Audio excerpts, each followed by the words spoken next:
As the usual, another interesting night in basketball, and I'm here to talk about all of it with you guys. We're going to go through the whole slate of NBA games for January 2nd, so if you're interested in something like that, make sure you subscribe because I'm doing this almost every single night. I try to do it every single night for you guys. So, like I mentioned, we're just going to go through every single slate.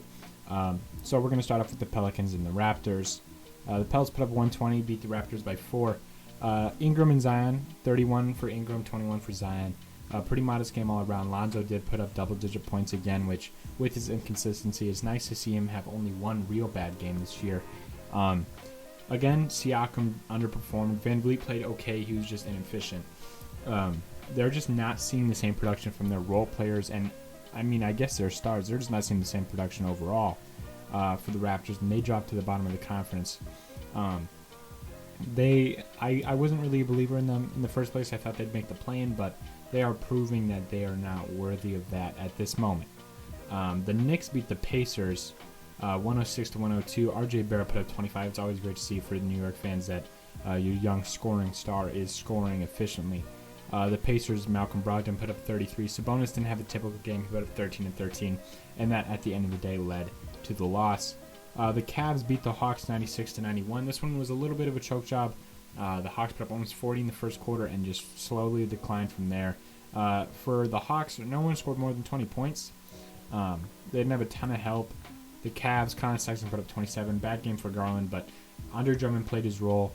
Sexton played really, really well. Low-scoring game, but they pulled it out. The Rockets beat the Kings 102-94. This is the game I want to focus on. Christian Wood put up 20 and 15. John Wall put up 28 and 6. John Wall does not look bad at all. He was inefficient to start off in his last game. Now he's picking up the efficiency. He's scoring. He's not getting as many assists as prime John Wall, but he looks really, really good. Christian Wood looks criminally underpaid. The Kings didn't even play that bad. They just didn't shoot the ball as efficiently, and they got out-rebounded by Christian Wood, and they ended up losing that game. But Christian Wood might very well make an All-Star this year. I would be surprised, but I would not be shocked for sure. The Hornets lose to the 76ers 112-127. Terry Rozier had a phenomenal game, 12 of 18 shooting, 35 points. Devontae Graham shot 1 for 10, had 5 points. LaMelo Ball had 13 points on 4 of 12. This seems like it'll just fluctuate. You know what I mean? Whoever has the hot hand, they're going to start. Devontae Graham and Terry Rozier got to start at the guard position, and I would not be surprised if I saw LaMelo Ball starting the next game. Devontae Graham's not leading the offense as much, and that's leading to him shooting the ball a little inefficiently. He's not really in his flow, it seems. So I look for this team to be at full strength when he is really flowing. In terms of the 76ers, Tobias Harris is continuing to get better as the season goes on. He started off absolutely disgusting, and now he looks pretty good. Tobias Harris put up 24 pretty efficiently. Ben Simmons had an okay game, shot 6 for 9, ended up with 16, 11, and 12. And Joel Embiid just put up a normal Joel Embiid stat line at 19, 11. So all-around game from the Sixers, that's exactly what we want to see. They put up 127. They're still an amazing defensive team. And then last game of the night, the Thunder beat the Magic 108-99. Continues to balance out the NBA. All these bad teams beating these good teams like the Pacers and the Knicks, and now it's the Thunder and the Magic. The Thunder ended up dominating the second half. They had no one above 20 plus, but this was a good thing because they had like seven scoring options that tonight, and then the Magic had Vucevic with 30, Ross with 26, and Gordon with 15. It really just came down to losing the rebounding battle.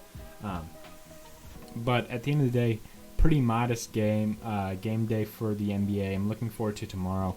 You bet I'll be back here.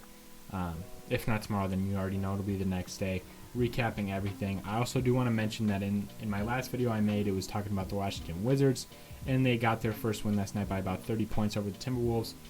D'Angelo Russell doesn't look great, but the Wizards did have a nice bounce back without Russell Westbrook. So we'll see how they look coming off, some momentum with Russell Westbrook back. We'll have to see. Bradley Beal still Bradley Beal, and Russ isn't playing all that bad himself. So the NBA is definitely interesting right now. I'm not sure, honestly, who's going to win the regular season at all. What the seeds will be in the playoffs. All my predictions are pretty much out the window. But if you want to stick around and you want to stay caught up in the NBA, come back to this channel, subscribe, like the videos, and I'll see you in the next one, all right? Peace.